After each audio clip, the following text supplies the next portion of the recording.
नमस्कार दोस्तों, मैं एच के सर आपके लिए लेकर आया हूँ फर्स्ट ग्रेड जीके का सब्जेक्ट शिक्षा प्रबंधन का अगला टॉपिक राजस्थान राज्य पाठ्य पुस्तक मंडल और मदरसा बोर्ड।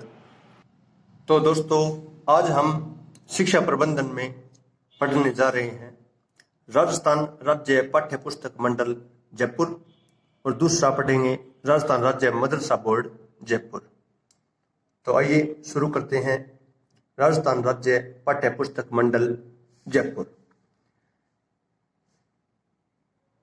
राजस्थान राज्य पाठ्य पुस्तक मंडल जयपुर जो है, इसका मुख्यालय जयपुर है क्योंकि इसके नाम के साथ ही हमें याद हो जाता है। मुख्यालय पूछा जाए तो जयपुर, अगर स्थान पूछ लिया जाए जयपुर में तो झालाना डोंगरी में इसका मुख्यालय। सिफारिश देखो, राजस्थान राज्य पाठ्य पुस्तक मंडल की स्थापना के लिए जो सिफारिश की गई थी वह अधिनियम था माध्यमिक शिक्षा अधिनियम का 1997 का। माध्यमिक शिक्षा अधिनियम 1957 के तहत इसकी सिफारिश की गई थी और इसकी जो स्थापना है वह हुई थी 29 दिसंबर 1973 को।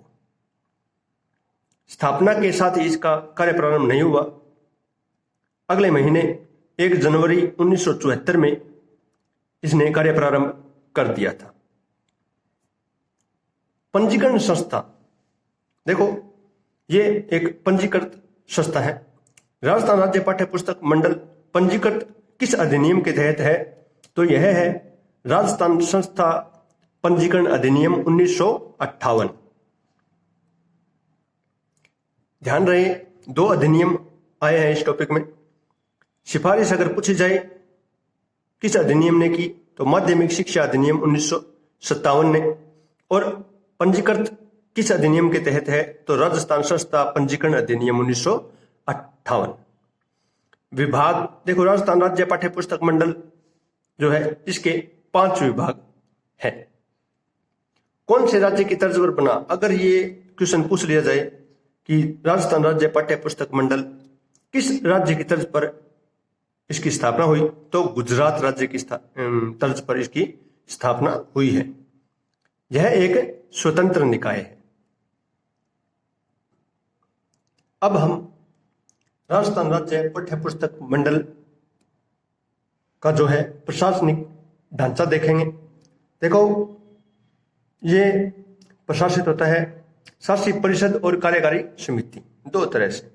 शासी परिषद में शासन करने वाले आते हैं और कार्यकारी समिति में इसमें जो कर्मचारी है, जो कार्य करते हैं मूल रूप से, वो आते हैं। तो सबसे पहले हम देखेंगे शासी परिषद। शासी परिषद का अध्यक्ष जो होता है वो शिक्षा मंत्री होता है, तत्कालिक शिक्षा मंत्री। देखो, वर्तमान में ये शिक्षा मंत्री, आपको पता है वर्तमान में जो शिक्षा मंत्री है वो गोविंद सिंह डोटासरा है, मैंने लिखा भी है। शासी परिषद के जो सदस्य होते हैं उनकी संख्या 12 होती है, जिनमें से 9 सदस्य पदेन सदस्य होते हैं और 3 मनोनीत होते हैं। ये जो मनोनीत सदस्य हैं 3, वे प्रति तीसरे वर्ष मनोनीत किए जाते हैं।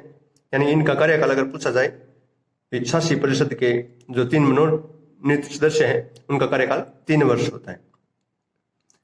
इसकी जो बैठक है वो बुलाई जाती है प्रतिवर्ष 30 जून को, और जब भी ये बैठक होती है उसके 10 दिन पूर्व ही अध्यक्ष द्वारा सभी सदस्यों को ये सूचना कर दी जाती है। ये थी शासी परिषद, शासन करने वाले। और इस विभाग में जो कार्यकारी समिति है उसमें जो अध्यक्ष होता है वो इसका सचिव ही होता है। जो राजस्थान राज्य पाठ्य पुस्तक मंडल का सचिव है वही कार्यकारी समिति का अध्यक्ष होता है। और कार्यकारी समिति में 9 सदस्य होते हैं, वो सभी पदेन सदस्य। जो इसके जो पदेन सदस्य हैं वही इसके सदस्य हैं। बैठक, इसकी जो बैठक होती है वर्ष में 3 बार होती है, हर चौथे माह पर।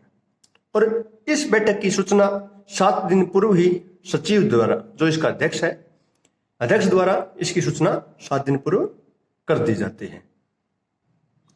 अब हम राजस्थान राज्य पाठ्य पुस्तक मंडल के जो कार्य हैं उनके बारे में देखेंगे। इसका जो कार्य है, कक्षा 1 से 8 तक पाठ्य पुस्तकों का मुद्रण कार्य 27 दिसंबर 2010 तक, ये मैंने लिखा है। इसका अर्थ है कि जब इसका कार्य प्रारंभ हुआ 1 जनवरी 1974 से, उसी समय से ये जो है विभाग कक्षा 1 से 8 तक पाठ्य पुस्तकों का मुद्रण करता था। यानी मुद्रा कितने रुपए का ये पुस्तक होगी। तो ये व्यवस्था 27 दिसंबर 2010 तक चली। कक्षा 1 से 8 तक ये पुस्तकों का मुद्रण करता था। 27 सितंबर 2010 के पश्चात कक्षा 1 से 12 तक पुस्तकों का मुद्रण करना इसने प्रारंभ कर दिया। देखो दोस्तों, यहां कई बार ये भी पूछ लिया जाता है कि कक्षा 9 से 12 तक का मुद्रण कब से शुरू किया, तो यही तारीखों की, क्योंकि पहले ये कक्षा 1 से 8 तक पुस्तकों का मुद्रण करता था। वह व्यवस्था चली 27 सितंबर 2010 तक, और 27 सितंबर 2010 से इसने कक्षा 9 से 12 तक भी पुस्तकों का मुद्रण करना शुरू कर दिया। यानी कि अब ये कक्षा 1 से 12 तक सभी पुस्तकों का मुद्रण करता है। अगला है नए लाभ नए हानि के आधार पर मूल्य का निर्धारण करना। ये जो पुस्तकें तैयार कर इसका मुद्रण करता है, तो इसमें वह ना तो हानि उठाता है और ना ही लाभ। यह नहीं है कि उस पर पुस्तक पर जो खर्चा, टोटल खर्चा आया है, चाहे वो लेबर हो या फिर जो आइटम लगे हैं उसमें, चाहे कागज हो, स्याही हो, सबका जो मूल्य निर्धारित होता है उसका टोटल करके ये मूल्य को निर्धारित करता है।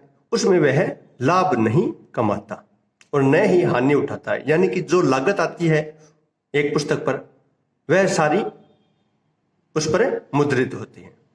अगला है पुस्तक विक्रेताओं को लाइसेंस जारी करना। जितने भी पुस्तकों की दुकानें या जितने भी विक्रेता बैठे हैं मार्केट में, कहीं भी राजस्थान में, उन सभी को लाइसेंस जारी करना भी राजस्थान राज्य पाठ्य पुस्तक मंडल का कार्य है।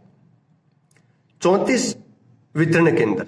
अगला है 34 वितरण केंद्र। इस विभाग में 34 वितरण केंद्र इसके अंतर्गत आते हैं। इन 34 में से 9 संभागीय स्तर पर है और 25 वितरण केंद्र जो है क्षेत्रीय स्तर पर स्थापित है। कभी कभी अगर जयपुर का स्पेशल पूछ लिया जाए तो मैंने लिखा है, इनमें से जो है 34 वितरण केंद्र में से जो 9 संभागीय स्तर पर है, उनमें जयपुर में 2 केंद्र स्थापित है। एक ग्रामीण स्तर पर और दूसरा शहरी क्षेत्र में। अगला, ये कार्य नहीं है, मैंने नियमावली के बारे में बताया है। एक नियमावली, ये जो विभाग है राजस्थान राज्य पाठ्य पुस्तक मंडल, इस विभाग ने एक नियमावली तैयार की थी जो 1 अगस्त 1997 से प्रभावी है, जो शासी परिषद द्वारा अधिकृत है। यानी ये इसका अधिकार जो है शासी परिषद को है और शासी परिषद द्वारा ही ये नियमावली तैयार की गई, क्योंकि शासन करने वाले शासी परिषद के अंतर्गत आते हैं। तो दोस्तों, हमारा ये राज्य पाठ्य पुस्तक मंडल जयपुर टॉपिक पूर्ण हुआ। अब हम एक अगला छोटा टॉपिक, अगर पूछ लिया जाए इसके बारे में, नहीं पूछा जाता लेकिन शायद पूछ ही लिया जाए, तो क्योंकि ये अपने सिलेबस के अंदर है तो मैंने लिख दिया है। राजस्थान राज्य मदरसा बोर्ड जयपुर, इसकी स्थापना प्रारंभिक शिक्षा परिषद की अनुशंसा पर, यानी प्रारंभिक शिक्षा परिषद की अनुशंसा पर ही इसको स्थापित किया गया और इसकी स्थापना का वर्ष था 27 जनवरी 2003। यह एक स्वायत्तशासी संस्थान है। इसके संगठन के अंतर्गत कुल 16 सदस्य हैं, जिनमें से एक अध्यक्ष और 15 सदस्य होते हैं। इसका जो कार्य है या उद्देश्य कहें, धर्म आधारित शिक्षा के साथ साथ आधुनिक शिक्षा को बढ़ावा देना इसका उद्देश्य था। तो ये थे हमारे आज के दो छोटे छोटे टॉपिक। मेरा वीडियो अंत तक देखने के लिए धन्यवाद। अगर मेरा वीडियो पसंद आया हो तो इसे ज़्यादा से ज़्यादा लाइक करें, शेयर करें, ताकि सभी इसका लाभ उठा सकें, कंपटीटर जो हैं। और मेरे हर वीडियो को प्राप्त करने के लिए मेरे चैनल को सब्सक्राइब कीजिए और बेल आइकन को दबा दीजिए, ताकि आपको मेरा हर वीडियो प्राप्त होता रहे, आने वाले वीडियो भी आपको प्राप्त हो। मिलते हैं अगले टॉपिक के साथ। धन्यवाद।